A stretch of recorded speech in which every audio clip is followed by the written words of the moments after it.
Astaghfirullah. Bismillahirrahmanirrahim. Assalamualaikum warahmatullahi wabarakatuh. Alhamdulillah wassalatu wassalamu ala Rasulillah wa ala alihi wa sahbihi wa mawalah wa la hawla wa la quwwata illa billahi wa ba'd. Kita lanjutkan kembali kajian Kitab Tauhid, dan kemarin kita sudah masuk pada bab ma jaa fil istisqa bil anwa, dan kita baru masuk pada dalil pertama. Kita masuk pada dalil yang kedua dari bab tentang meminta hujan kepada bintang. Diriwayatkan dari Abu Malik Al-Ash'ari radhiyallahu anhu bahwa Nabi sallallahu alaihi wasallam beliau bersabda, arba'un fi ummati min amril jahiliyati la yatrukuhun al-fakhru bil ahsabi wa ta'nu fil ansabi wal istisqa'u bin nujumi wan niyahatu 'alal mayyiti. Wa qala an-naihatu idza lam tatub qabla mautiha tuqamu yawmal qiyamati wa 'alaiha sirbalun min qatirani wa dhir'un min jarabi. Nabi sallallahu alaihi wasallam mengatakan, arba'un fi ummati, ada 4 perkara yang terdapat pada umatku. Berarti yang dimaksud di sini adalah umat al-istijabah, bukan ummatu dakwah. Karena umat itu ada 2. Ada yang disebut dengan ummatu dakwah, umat yang perlu didakwahi, dan mereka orang-orang di luar daripada Islam. Dan yang kedua, umat istijabah, artinya umat yang sudah memeluk Islam. Berarti hadis ini bicara tentang umat Islam, bukan umat di luar Islam. Ada 4 perkara yang terdapat kepada umatku. Min amril jahiliyati la yatrukuhunna, di mana 4 perkara ini seluruhnya perbuatan-perbuatan jahiliyah yang susah ditinggalkan umatku. Apa saja? Yang pertama, al-fakhru bil ahsabi. Yang pertama, membangga-banggakan kebesaran leluhurnya. Yang kedua, wa ta'nu fil ansabi, mencela ataupun memaki keturunan. Wal istisqa'u bin nujum, dan yang ketiga di sini syahidnya mengaitkan turunnya hujan kepada bintang-bintang tertentu. Dan yang terakhir, yang keempat, wan niyahatu 'alal mayyit, dan meratapi orang yang sudah meninggal.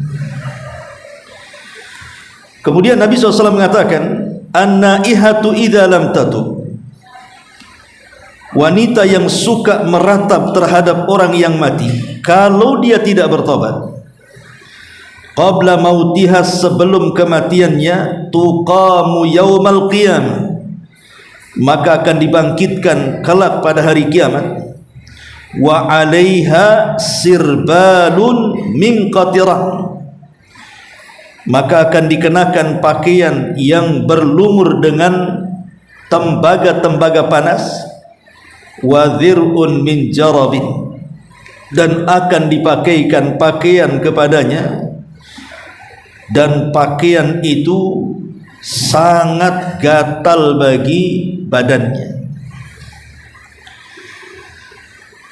Taib ma'asyiral muslimin wal muslimat rahimani wa rahimakumullah. Di sini Nabi sallallahu alaihi wasallam mengingatkan kepada umatnya, termasuk kita umat Rasul sallallahu alaihi wasallam, tentang 4 perkara. Dan 4 perkara ini termasuk perkara-perkara jahiliyah. Ada yang mengatakan kalau disebut dengan lafaz jahiliyah di dalam Islam, maknanya ada yang mengatakan jahiliyah itu bicara soal al-kufru wal juhud, kekufuran dan penentangan. Ada juga yang mengatakan bahwa lafaz jahiliyah itu dikatakan jahiliyah karena tarkul ihtikam ila syar'illah, tidak mau berhukum dengan syariat-syariat Allah Subhanahu wa ta'ala. Ada juga yang mengatakan kalau disebut jahiliyah artinya al-adatu wal ma'asi allati kana yaf'aluha ahlul jahiliyah, kebiasaan-kebiasaan buruk ataupun maksiat-maksiat yang biasa dilakukan dulu oleh orang-orang jahiliyah. Jadi ada 3 makna kalau disebut jahiliyah. Bisa maknanya kekufuran, bisa maknanya meninggalkan syariat Allah Subhanahu wa ta'ala untuk diamalkan, atau boleh jadi bicara tentang adat istiadat buruk atau kemaksiatan-kemaksiatan yang biasa dilakukan orang-orang jahiliyah di zaman itu. Lah di sini Nabi sallallahu alaihi wasallam mengatakan ada 4 perkara termasuk dari perkara-perkara jahiliyah.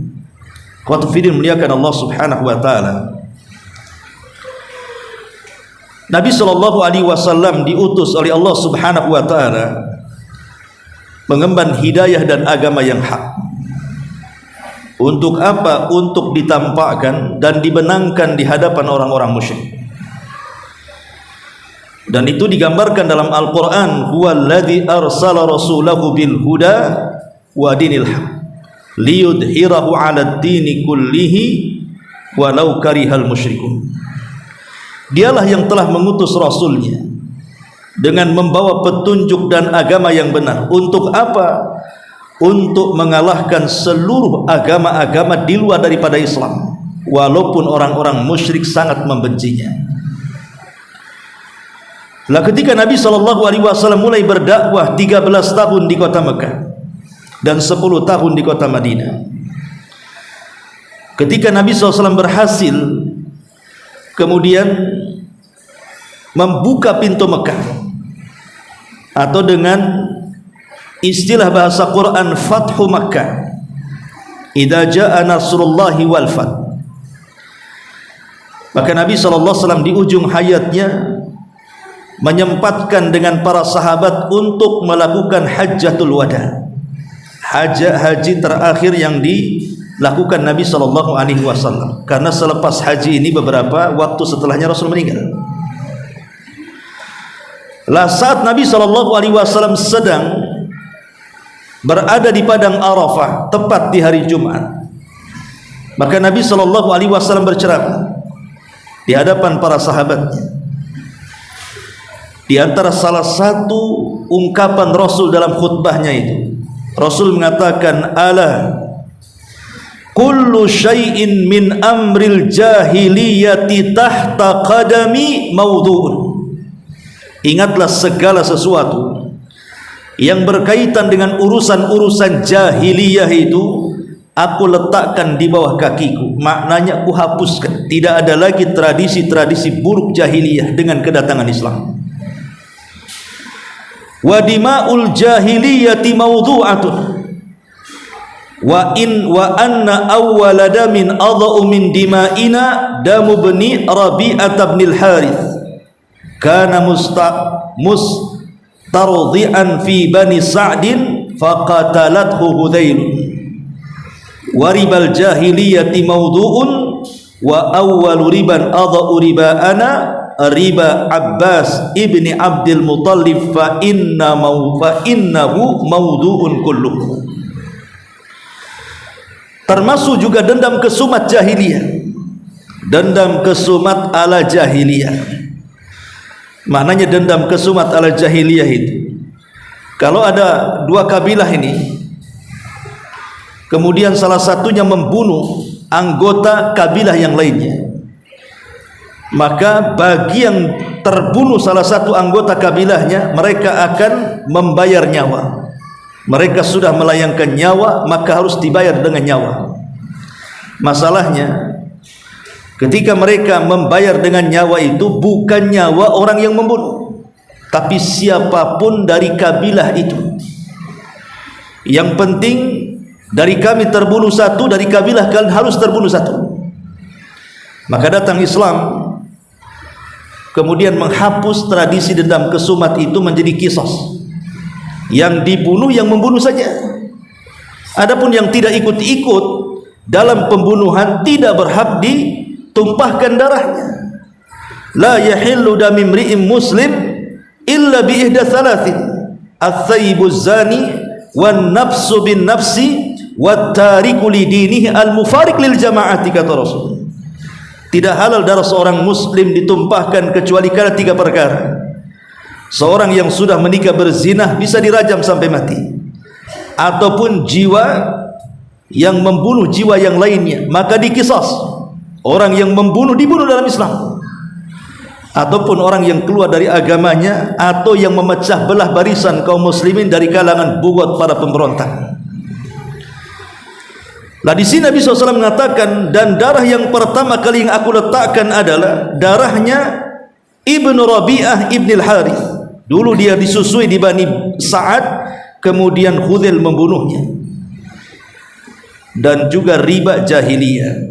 Riba jahiliyah itu maksudnya riba nasiah, yang biasa dilakukan oleh para rentenir. Itu namanya riba nasiah, riba jahiliyah. Maka aku hapuskan. Dan yang pertama kali riba yang aku hapuskan adalah ribanya Abbas ibni Abdul Muttalib, dan itu paman Rasul sendiri. Semuanya aku hapuskan. Dari sini bahwa kedatangan Islam dan kedatangan Nabi SAW berusaha untuk menghapuskan seluruh tradisi jahiliyah. Karena tradisi-tradisi jahiliyah itu, ikhwan, itu sangat dibenci Allah Subhanahu wa taala. Ya, memang tidak semua adat istiadat jahiliyah itu yang jelek, tapi umumnya tidak baik. Makanya Nabi SAW sampai mengatakan, abghadun nas ilallahi thalathatun. Manusia yang paling dibenci oleh Allah itu tiga manusia.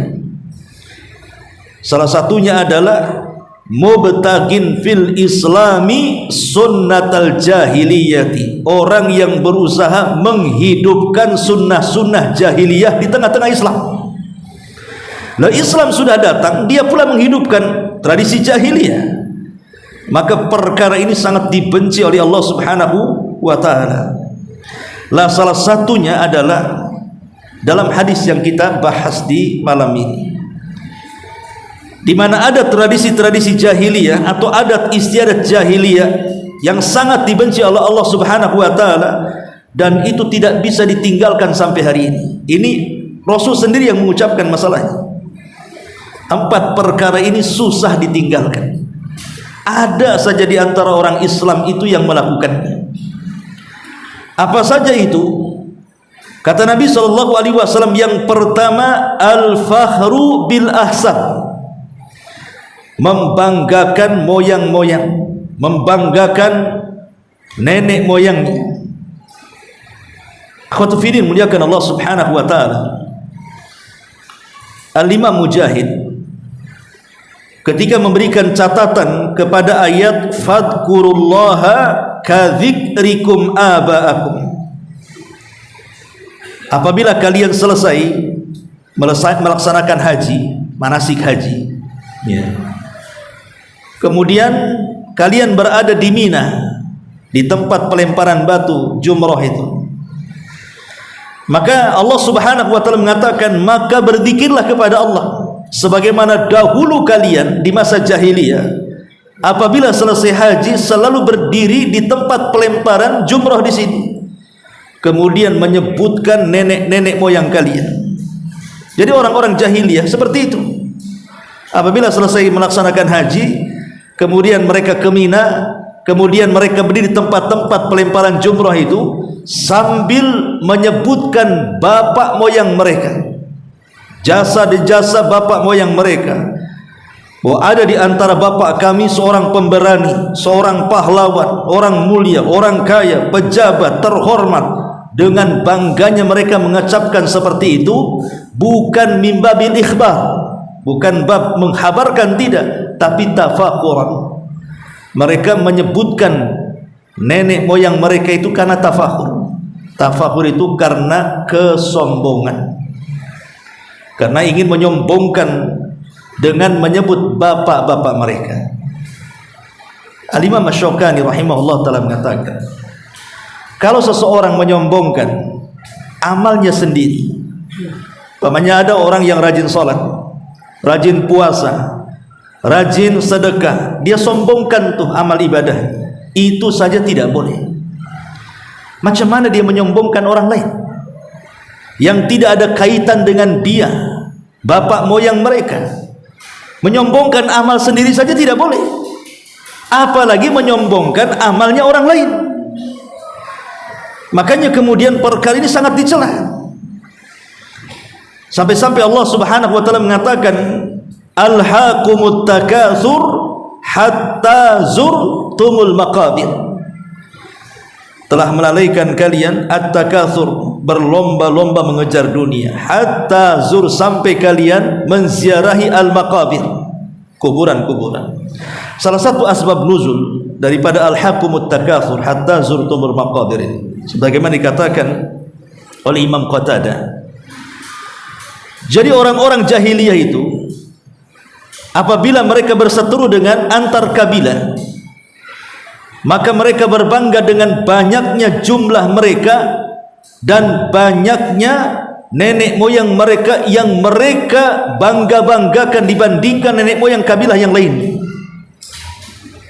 Jadi mereka mengatakan bahwa kami lebih banyak jumlahnya di antara kalian. Kemudian dihitung, jumlah kami ada sekian ribu, jumlah kalian sedikit saja. Kemudian mereka mulai masuk ke dalam kuburan, dihitungnya kuburan itu, dihitung satu-satu kuburan itu, sambil membanggakan kuburan-kuburan nenek moyang mereka. Tuh yang itu tuh mantan camat tuh, itu tuh mantan bupati, itu menteri. Oh, yang sebelah sini tukang ojek, tidak perlu. Jadi ada orang-orang yang kemudian membanggakan dengan nenek moyang mereka. Ini ada tradisi jahiliyah ya, Pak. Dan ini akan senantiasa ada dalam umat Islam. Membanggakan dengan keturunan itu akan senantiasa ada. Terutama kalau di Indonesia ini ada di daerah-daerah yang tinggal, yang konon di situ itu dulunya bekas-bekas kerajaan, biasanya daerah-daerah keraton kan itu ya. Biasanya mereka masih membanggakan tuh bahwa darah mereka beda dengan kita. Antum masih merah, mereka sudah biru ya. Mereka menganggap darah mereka lebih mulia karena keturunan raja ini dan raja itu. Padahal entah keturunan raja ini dan raja itu, kadang-kadang raja itu muslim kok tak muslim kita tidak tahu. Karena bagaimanapun ikhwatu fiddin muliakan Allah Azza wa Jalla, dahulu di zaman Nabi sallallahu alaihi wasallam, sebutkan dalam hadis yang sahih. Jadi Ubay bin Ka'ab radhiyallahu anhu, dia mengatakan, intasaba rajulani ala ahdi Nabi sallallahu alaihi wasallam. Ada dua manusia yang berbangga dengan nenek moyang mereka di zaman Nabi. Faqala ahaduhuma, berkata salah seorang di antara mereka, ana fulan ibnu fulan, ibnu fulan ibnu fulan, amma anta fala umma laka. Tahukah kamu saya ini anak siapa? Kemudian dia mulai menyebutkan bapaknya, kakeknya, moyangnya, entah berapa nama sampai ke atas. Saking bangganya dia mengatakan, tahu nggak bapak saya? Bapak saya ini, dia seorang pemberani, seorang pejuang. Kakek saya ini, kamu tahu siapa kakek saya? Ini, itu. Buyut saya, kamu tahu siapa buyut saya? Terus sampai ke atas. sampai dia mengatakan kepada kawannya, amma anta fala ummalaka, aku yakin engkau tidak memiliki keturunan yang baik ke atas sana.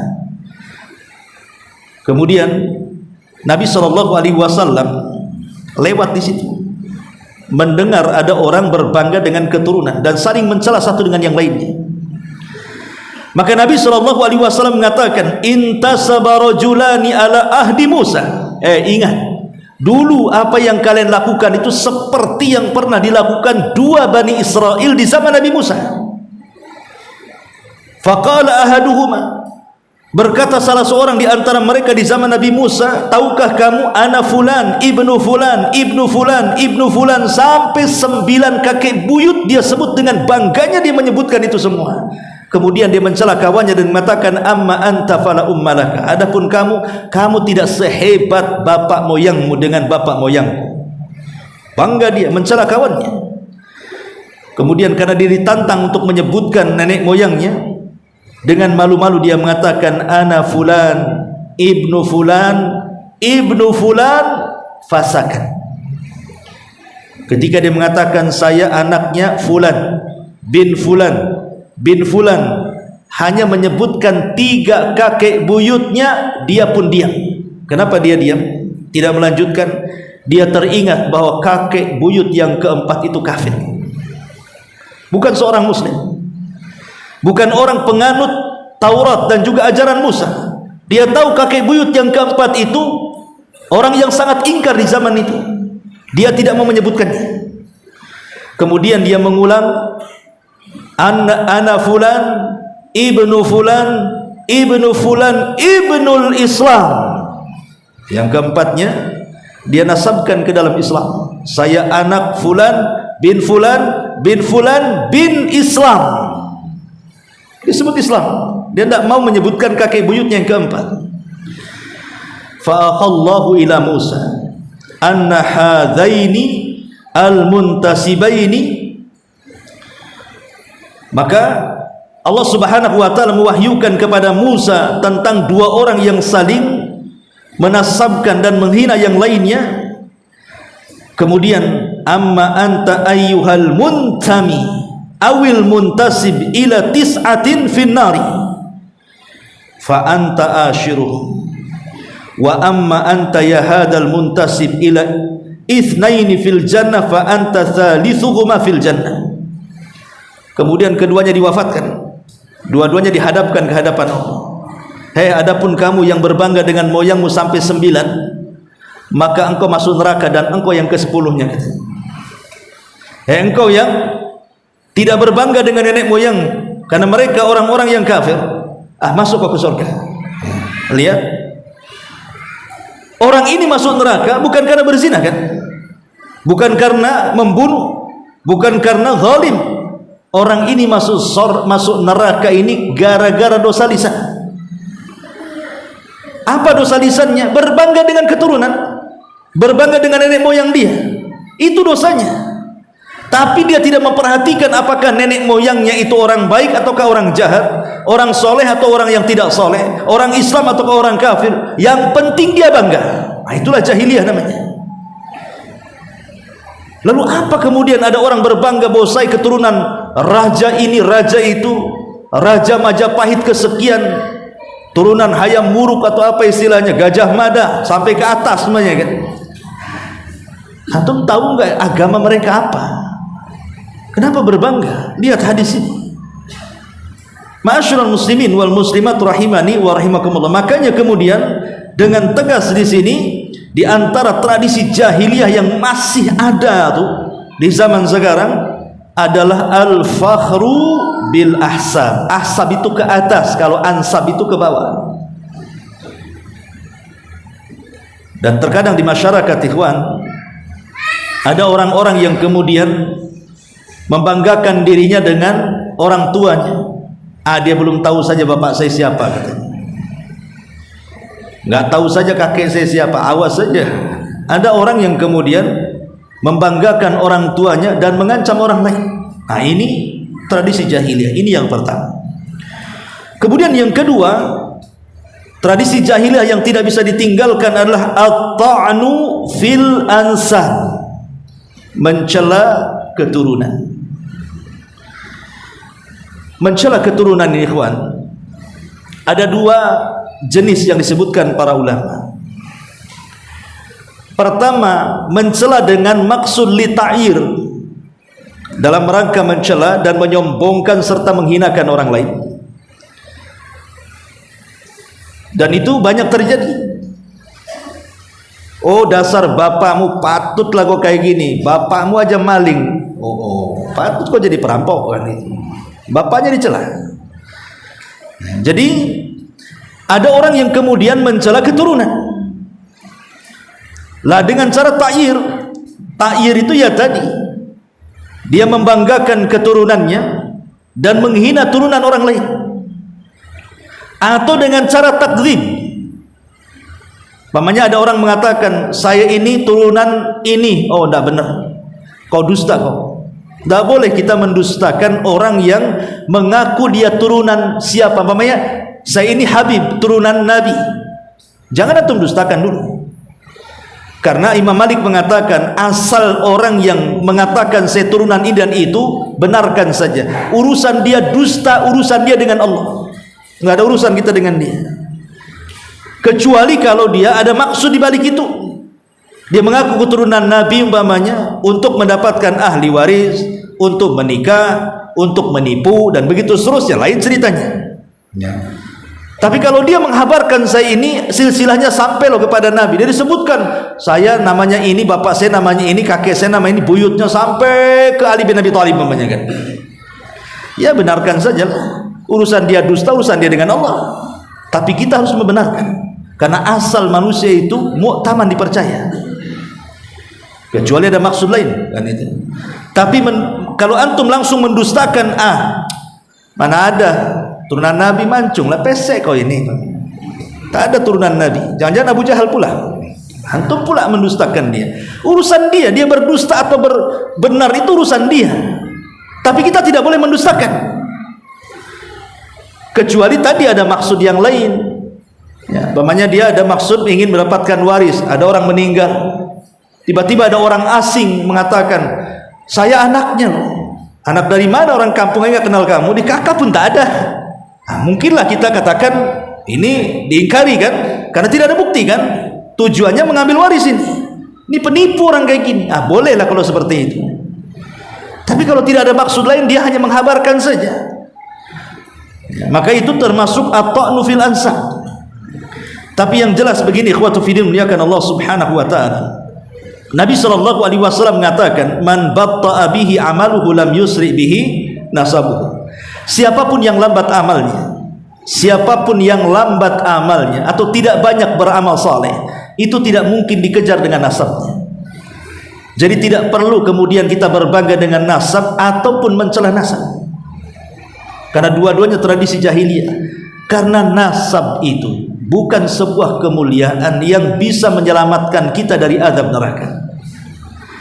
Adapun kemudian ketika Nabi SAW mengatakan nikahilah wanita karena 4 perkara, salah satunya karena nasab, maksudnya biar kita ini memiliki keturunan baik,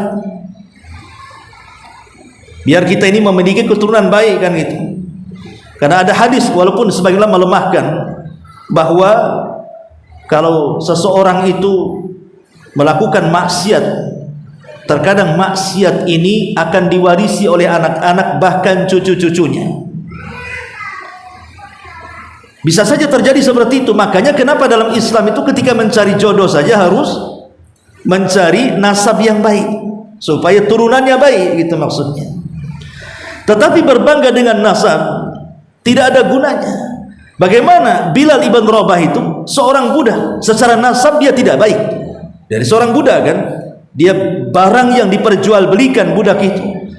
Tapi Allah Subhanahu wa taala memuliakan Bilal, dan Rasul pernah mengatakan, ya Bilal bima sabaqtani ilal jannah.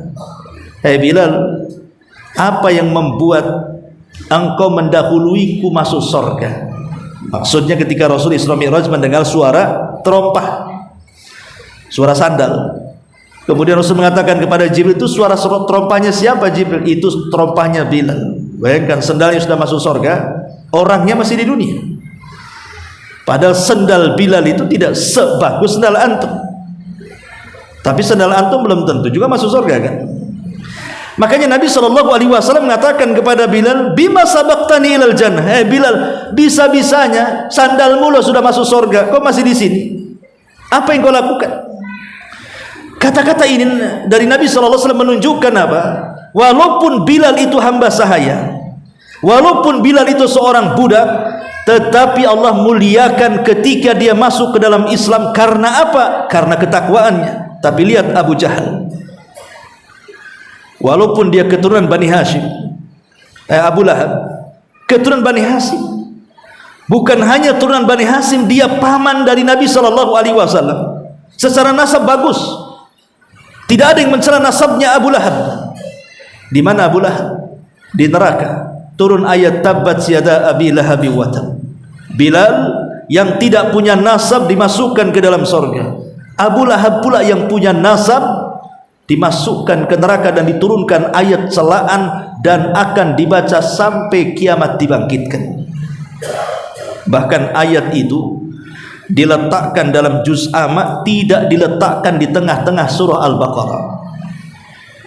Kalau tabbat yada abi lahabi wa tab diletakkan di tengah-tengah Al-Baqarah, jarang orang baca. Tapi ketika tabbat ini diletakkan di juz amma, anak kecil pun menghina Abu Lahab. Tabbat yada, walaupun tak paham maknanya. Bahkan jadi hampir setiap masjid satu dunia membaca tabbat itu, karena pendeknya kan, menunjukkan itulah hukuman Abu Lahab, dilaknat oleh lisan-lisan kaum muslimin sejak turunnya ayat itu sampai hari ini, bahkan sampai kiamat dibangkitkan. Padahal Abu Lahab zu nasabin, memiliki nasab yang mulia, tapi tidak ada guna nasabnya. Lalu apa membangga-banggakan nasab kalau begitu? Ataupun mencela nasab orang? Ma'asyiral muslimin yang dimuliakan Allah Azza wa Jalla, Zaid putra angkat Nabi SAW. Karena di zaman itu ikhwan, bahkan di zaman sekarang masih ada juga kan, walaupun mungkin kasta-kasta itu adalah di daerah-daerah India masih berlaku tuh kasta-kasta tuh. Oh, kasta ini kasta yang paling tinggi, kasta itu yang paling rendah. Kadang-kadang dihina, direndahkan, tidak layak memiliki pendidikan, tidak layak jadi orang kaya, jadi selebriti atau yang lainnya lah, tidak punya kedudukan di masyarakat. Tapi di tempat kita juga ada, walaupun tidak disebut kasta, tapi ada orang yang masih memandang orang lain itu dengan kehinaan, entah kefakirannya, ya, entah mungkin kekurangannya. Masih ada orang yang memandang orang lain itu dengan cara seperti itu kan. Sampai ada orang yang tidak mau menikahkan dengan orang yang dianggap rendah ekonominya, padahal orangnya soleh, padahal dia hafal Quran, padahal dia rajin ibadah. Itu jadi pandang. Padahal kalau kita lihat Zaid ibn Harithah, itu seorang maula kan, budak yang dimerdekakan Nabi SAW. Tapi dia menikah dengan siapa? Menikah dengan Zainab, wanita terhormat di zaman itu. Kenapa? Bukan karena budaknya, karena takwanya. Bilal ibn Rabah juga menikah dengan siapa? Bukan dengan budak. Istri Bilal itu dia saudari daripada Abdurrahman ibn Auf. Abdurrahman ibn Auf itu punya adik perempuan, itulah menikah dengan Bilal. Karena Islam itu tidak pernah membeda-bedakan, Anda mantan budak, Anda orang merdeka. Tidak ada guna dalam Islam itu kasta-kasta seperti itu. Makanya Nabi SAW dengan tegas mengatakan, la fadlah bainal arabi wal a'jam walal aswad alal ahmar illa bitaqwallahi azza wa jalla.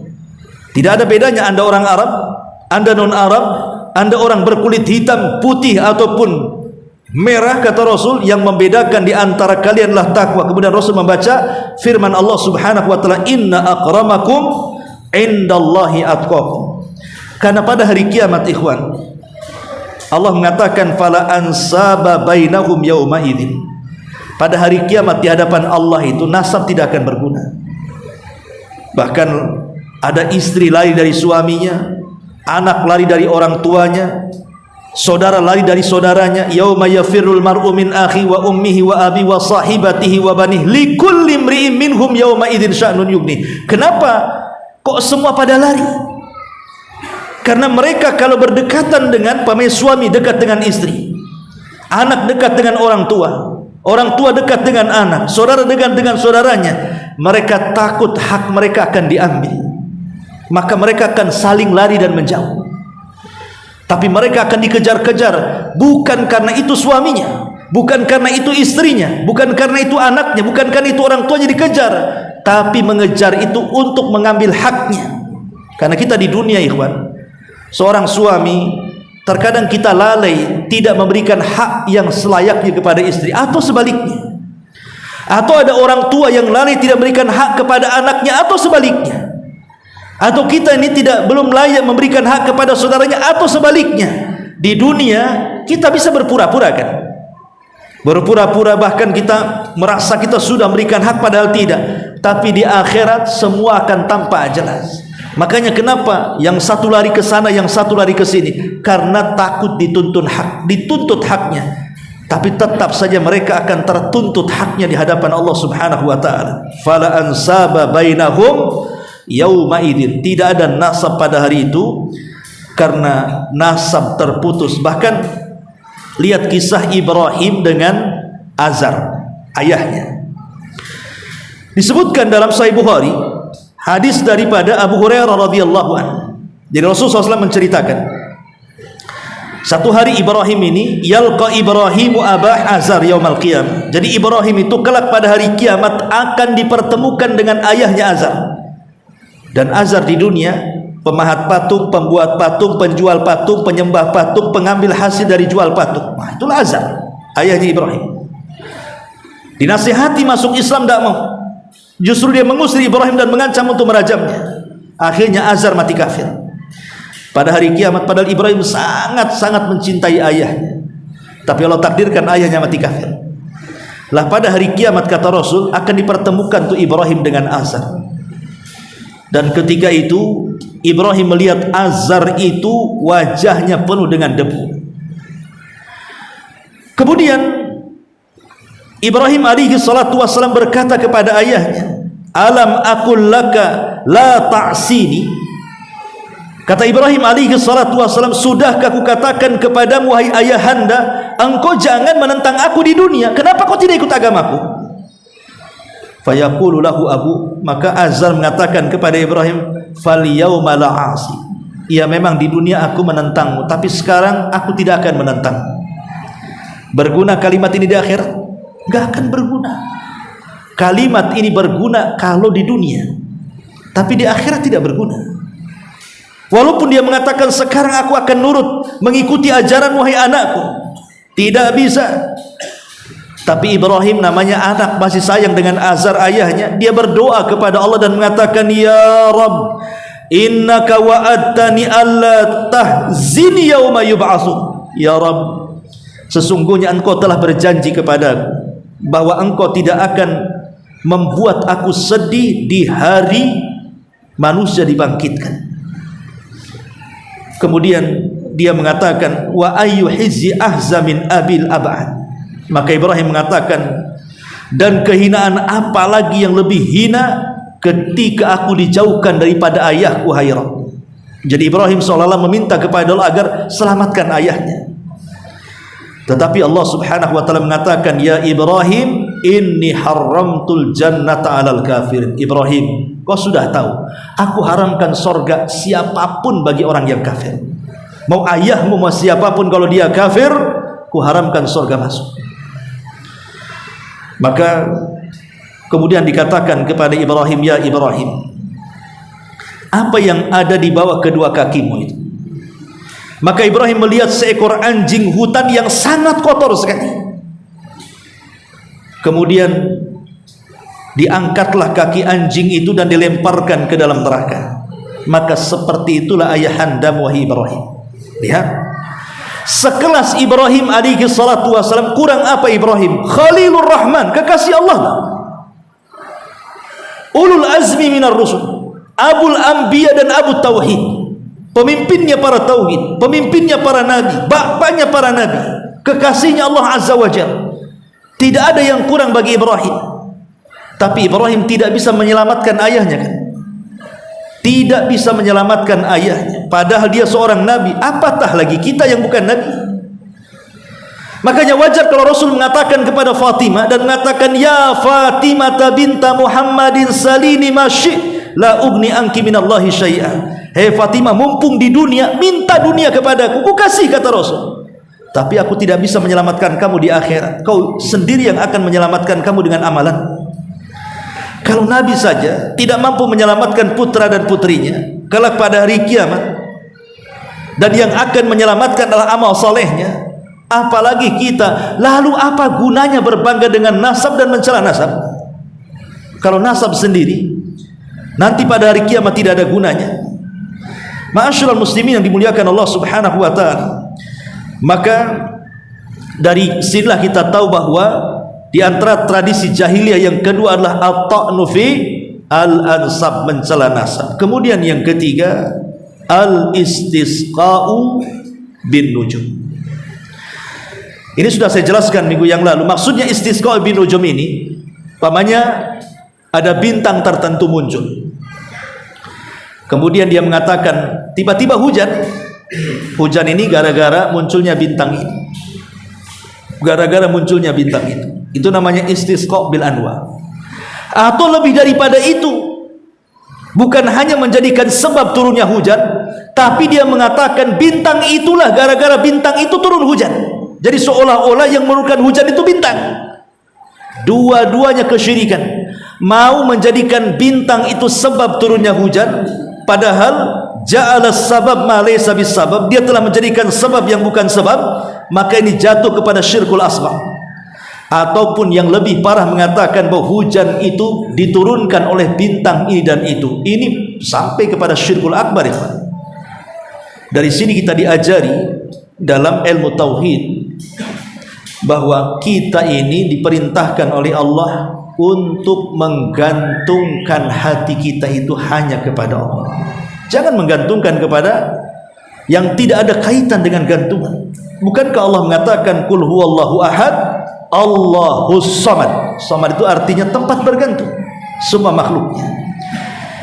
Kemudian juga yang keempat, yang terakhir, kata Nabi SAW, wan niyahatu 'alal mayyit. Dan di antara tradisi jahiliyah adalah seseorang itu meratapi orang mati. Menangis saat ada kematian itu tidak ada masalah, ikhwan. Umpamanya salah seorang di antara keluarga kita yang kita cintai meninggal dunia, entah istrinya, entah suaminya, entah anaknya, entah orang tuanya, kemudian kita menangis, itu tidak ada masalah. Karena Nabi SAW saat kematian Ibrahim putranya, Nabi menangis juga.